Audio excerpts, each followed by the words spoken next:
پوری دنیا کے اندر محفل میلاد منائی جاتی ہے۔ اور حضرت علامہ امام سخاوی رحمت اللہ علیہ تحریر فرماتے ہیں، اور علامہ عبد الرحمن ابن جوزی رحمہ اللہ وہ بھی تحریر فرماتے ہیں کہ اس میلاد شریف کی خصوصیات اور اس کی خاصیات میں سے ایک یہ بھی خصوصیت ہے کہ انہو امان تامن فی ذالک العام، کہ جس سال محفل میلاد منائی جاتی ہے اللہ تعالیٰ پورے سال زمین و آسمان کی آفتوں سے اس سال کو محفوظ فرما دیتا ہے۔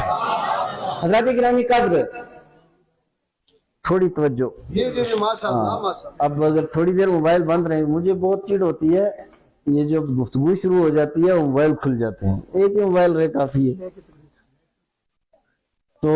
درود پاک پڑھے اللہم صلی علی سیدنا مولانا محمد وعلی سیدنا مولانا محمد وبارک وسلم، صلاۃ و سلام علیکہ یا سیدی یا رسول اللہ صلی اللہ تعالی علیہ وسلم۔ رب قدوس قرآن حکیم میں ارشاد فرماتا ہے لقد جاءکم رسول من انفسکم، کہ بے شک تمہارے پاس رسول اعظم رسول ہاشمی صلی اللہ تعالی علیہ وآلہ وسلم تشریف لائے، من انفسکم، جو تم ہی میں سے ہیں۔ اب نبی پاک علیہ الصلوۃ والسلام کو اللہ تبارک و تعالی نے انسانوں کے اندر پیدا فرمایا، یہ اللہ تبارک و تعالی کا احسان عظیم ہے کہ اس پاک پروردگار عالم نے نبی پاک علیہ الصلوۃ والسلام کو انسانوں میں سے پیدا فرما کر کے سارے انسانوں کا رہبر و رہنما اور ہادی اعظم بنا دیا ہے، اور ساری دنیا کی نجات نبی پاک علیہ السلام کے پیچھے چلنے میں ہے۔ حضرات گرامی، میں یہ بھی عرض کرتا چلوں کہ اس آیت مبارکہ کا یہ جو لفظ ہے من انفسکم، اس کو حضرات مفسرین کرام نے اور جو اجلہ مفسرین ہیں انہوں نے دو طریقے سے پڑھا ہے، ایک من انفسکم اور من انفسکم۔ اب یہ انفس اور انفس کا مطلب کیا ہے؟ یعنی ایک مطلب یہ ہے کہ تم میں سے رسول پاک کو بھیجا، اور ایک معنی اس کا یہ ہے کہ نفیس ترین رسول، شان والے رسول، عظمت والے رسول، بلندی والے رسول، برتری والے رسول، سارے رسولوں کے سردار کو اللہ تعالیٰ نے تمہارے اندر بھیجا ہے۔ اور دیکھیے نبی پاک علیہ السلام نفیس کیسے ہیں، اٹھا کے دیکھیے صحیح بخاری، نبی مکرم صلی اللہ تعالی علیہ وآلہ وسلم کا، آقا کریم علیہ السلام کا وجود مسعود اور نبی پاک علیہ السلام کے وجود کی برکتوں کا یہ عالم ہے کہ آقا کریم علیہ السلام کی بارگاہ اقدس کے اندر ایک صحابی رسول آئے اور آ کر کے عرض کرنے لگے یا رسول اللہ صلی اللہ تعالی علیہ وآلہ وسلم، میری بیٹی کی شادی ہے اور مجھے ایک ایسا خوشبو چاہیے جو اپنی بیٹی کی شادی کے موقع پہ اسے تحفے میں دیا جائے۔ نبی پاک علیہ السلام نے ارشاد فرمایا کل ایک کھلے منہ کی شیشی لے کر کے آ جانا۔ وہ صحابی رسول دوسرے دن شیشی لے کر کے آئے، آقا کریم علیہ السلام نے اپنے بدن مبارک سے نکلنے والے پسینے کو اکٹھا کیا اور اکٹھا کرنے کے بعد اس شیشی کے اندر ڈال دیا، پھر ایک چھوٹی سی لکڑی ڈال دی اور ارشاد فرمایا جا کر کے اس بیٹی کو یہ خوشبو لگا دینا۔ اللہ اللہ، جب وہ خوشبو لگا دی ہے تو مدینہ منورہ کی عورتیں کہنے لگی ہیں ذرا گھر والوں یہ تو بتا دو روئے زمین کی کس مارکیٹ میں یہ خوشبو ملتی ہے، کہاں یہ خوشبو ملتی ہے؟ ہم نے بازاروں کی خوشبوئیں دیکھی ہیں، ہم نے ہر طرح کا عطر دیکھا ہے، ہم نے ہر طرح کی کستوری دیکھی ہے، لیکن اللہ کی عزت کی قسم ہے اس طرح کی خوشبو ہم نے نہیں دیکھی ہے، اور ہو بھی کیسے ان کی مہک میں دیتے گنجے کھلا دیے ہیں، جس راہ چل گئے ہیں کوچے بسا دیے ہیں۔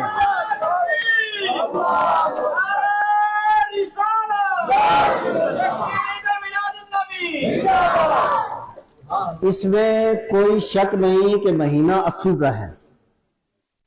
اور کٹھلی والی حکایت بھی سے بہتر آپ جانتے ہیں، لیکن پہلی بات یہ ہے کہ یہاں نعرہ لگاؤ مت، اور اگر نعرہ ہو تو پھر نعرہ لگانا چاہیے، ذرا زور سے لگاؤ پتہ لگے زندہ لوگوں کا مجمع ہے۔